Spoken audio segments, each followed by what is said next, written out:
बिहार सरकार ने एक विशिष्ट शिक्षक नियमावली जारी की है आज, और उसके लिए सुझाव मांगे हैं। अभी इसको लागू नहीं किया है।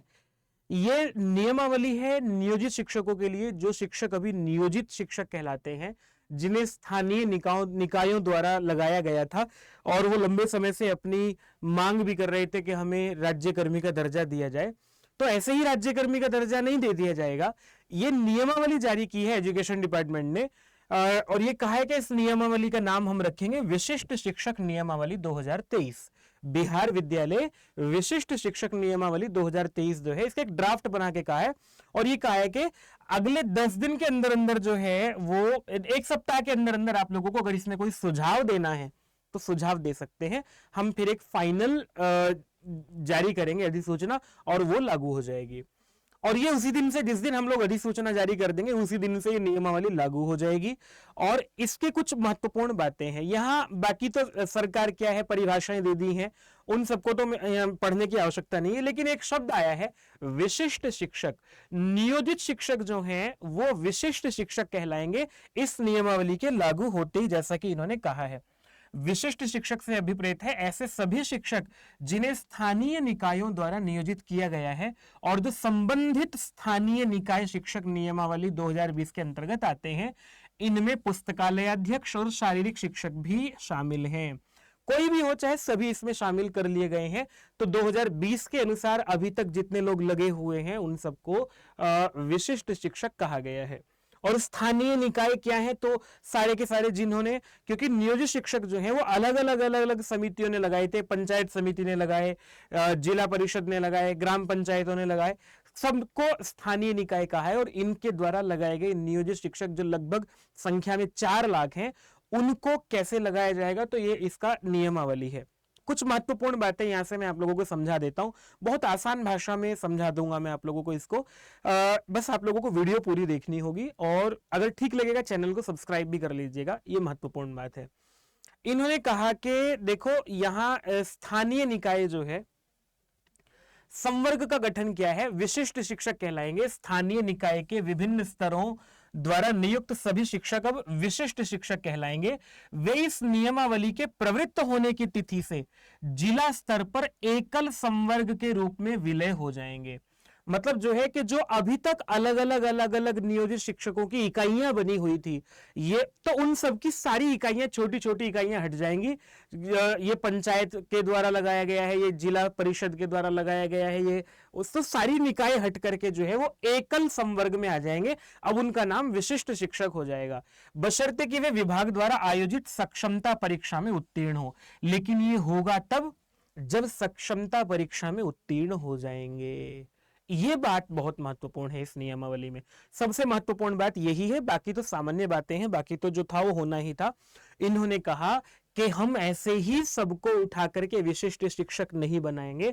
विशिष्ट शिक्षक वो तब बनेंगे जब वो सक्षमता परीक्षा उत्तीर्ण कर लेंगे। क्या है जी सक्षमता परीक्षा? विभाग अपने स्तर पर जो है एक परीक्षा जारी करेगा, एक परीक्षा लेगा आपको। उसमें बाहर सामान्य कैंडिडेट तो उसमें अप्लाई नहीं कर पाएंगे, नियोजित शिक्षक ही उसमें अप्लाई करेंगे, अनिवार्य रूप से अप्लाई करेंगे, वो एग्जाम देंगे। एग्जाम देकर के जो है वो आप लोगों को उसका जो मिनिमम क्वालिफाइंग मार्क्स जो भी रखा जाएगा उसमें आना पड़ेगा। मिनिमम कट ऑफ जो भी रखी जाएगी उससे ऊपर ऊपर आना पड़ेगा, उसको पास करना होगा। हम ये मान लेते हैं कि अगर उसको 50, अभी नहीं कहा गया वो परीक्षा कितने अंकों पर पास होगी और उसका क्या प्रारूप होगा। प्रारूप तो लगभग यही रहेगा, मैं आप लोगों को अपने अनुभव के आधार पर बताता हूं। उसका यही प्रारूप होगा जो कि अभी बिहार शिक्षक भर्ती का प्रारूप रहा है, वही लगभग सिलेबस भी होगा। और उसके बाद ये कह रहे हैं कि देखो फिर उस परीक्षा में उत्तीर्ण होना पड़ेगा, और उत्तीर्ण नहीं होते हैं तो आगे इन्होंने सक्षमता परीक्षा को और थोड़ा सा विस्तार से बताया कि 3 बार 3 चांस मिलेंगे आप लोगों को उसे उत्तीर्ण करने के। अगर उत्तीर्ण नहीं कर पाते हैं तो आप बाहर हो जाएंगे। तो कुल मिलाकर के बात यही है कि आप लोगों को एग्जाम तो देना पड़ेगा, ये परीक्षा देनी पड़ेगी, तभी आप जो है वो सक्षमता परीक्षा देने के बाद ही विशिष्ट शिक्षक कहलाएंगे। ठीक है, ये सामान्य बात है इसमें। और यहां बाकी चीजें वो कह ही दी हैं कि विशिष्ट शिक्षक जब सेवानिवृत्त हो जाएगा तो हो जाएगा, उसके बाद ऐसी कोई नई, ऐसा नहीं है कि ये विभागीय कुछ अलग पोस्ट क्रिएट हो जाएंगे। जैसे जैसे सेवानिवृत्त होते जाएंगे पद खत्म होते चले जाएंगे, फिर वो नई भर्ती के द्वारा भरे जाएंगे। ये इन्होंने यहां पर इसमें बताया गया है। चलिए आगे मैं बढ़ता हूं। सक्षमता परीक्षा के लिए कहा, मैंने बता ही दिया आप लोगों को कि 3 अवसर प्रदान किए जाएंगे, और ये सक्षमता परीक्षा जो है जिस दिन से ये लागू हो जाएगा उससे 1 वर्ष के अंदर अंदर सक्षमता परीक्षा आपकी आयोजित हो जाएगी। ठीक है, अब उसमें 1 बार आयोजित होगी, 2 बार आयोजित होगी, 3 बार आयोजित होगी, अभी क्लियर नहीं किया है, बस इतना कहा कि लागू होने के 1 वर्ष के भीतर आपकी परीक्षा होगी। ठीक है, दोबारा कब होगी वो ये जाने। तो इसके लिए आप लोगों को एक चीज ध्यान रखनी पड़ेगी, नियोजित शिक्षकों को एक ही बार में आपको ये क्वालिफाई हो जाए, इसके लिए मेहनत कर लेना पहले से ही आप लोग।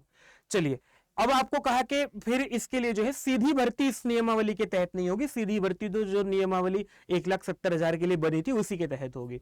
इसका सिर्फ ये है, आरक्षण वगैरह जो है वो सब जैसे स्थानीय निकायों में आरक्षण के आधार पर नियुक्ति पहले हुई ही है, उसी आधार पर आरक्षण रहेगा, कोई अलग से कुछ नहीं बनेगा।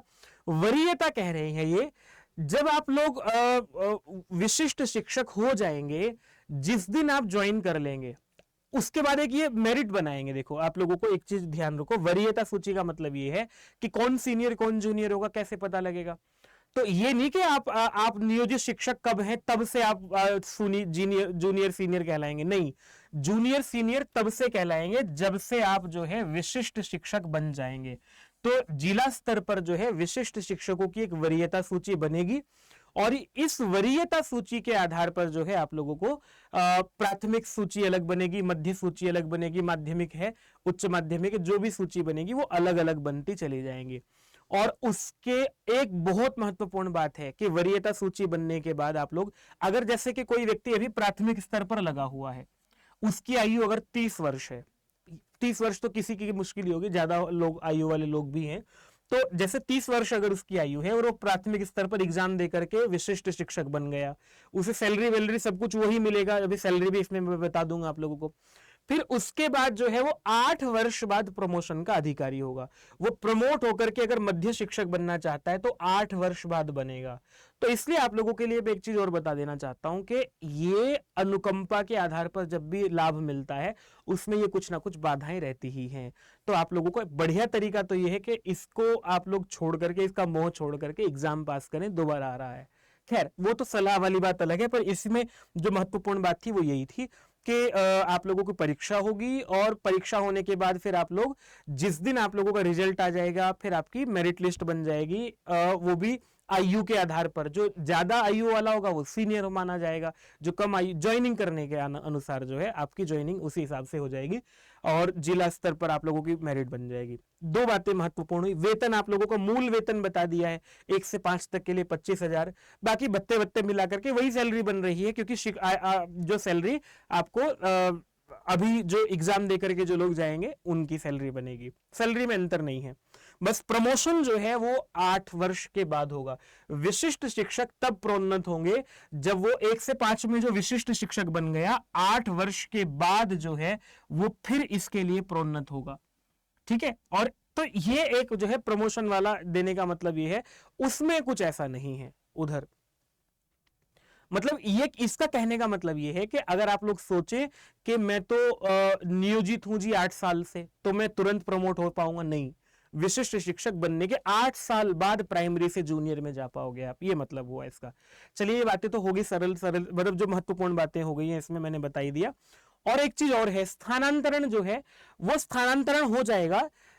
जिस जिले में आप लगे हुए हैं, जिले में तो आपका स्थानांतरण हो सकता है जिला शिक्षा पदाधिकारी के द्वारा, जो एक तय अवधि तय की जाएगी कि इतने 2 साल 3 साल बाद आप स्थानांतरण ले सकते हैं।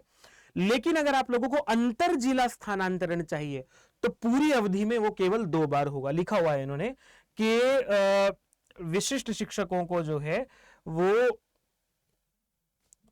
जिले में तो आप लोग स्थानांतरण ले सकते हैं, लेकिन अंतर जिला स्थानांतरण जो है वो आप लोगों को केवल 2 बार का ऑप्शन दिया हुआ है।